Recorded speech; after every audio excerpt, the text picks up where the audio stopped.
দাদা হয়ে গেছে? হ্যাঁ ম্যাডাম হয়ে গেছে। দিন। এই নিন। আচ্ছা কত হয়েছে তাহলে? ম্যাডাম 100 টাকা হয়েছে আপনার। আচ্ছা আমি আগের দিন 500 টাকা দিয়ে গেছিলাম, ওখান থেকে কাটিয়ে নিও তাহলে। হ্যাঁ ম্যাডাম আমি কাটিয়ে নিয়েছি ওখান থেকে। ঠিক আছে চলো।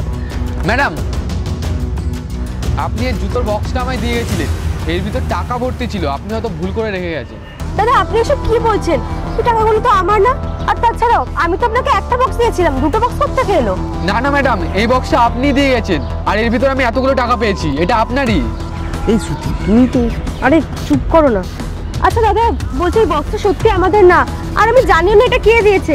আপনি হয়তো ভুল করছেন, এটা হয়তো অন্য কারোর বক্স, ভুল করে আমাকে দিয়ে দিচ্ছেন। আমি একটা বক্সে দিয়েছিলাম, দেখুন অন্য কেউ দিয়েছে কিনা, অন্য কাউকে বলবেন, আমাকে বলবেন না। আমরা এখন আসছি, এই চলো তো। আমাকে একটা কথা বলো তো, তুমি তো সকালবেলা ওকে দুটো বক্সই দিলে, তাহলে এখন ওই লাল বক্সটা নিতে অস্বীকার করলে কেন? আরে তুমি জানো না ও কত খারাপ পরিস্থিতিতে আছে। আমি যখন কালকে আসছিলাম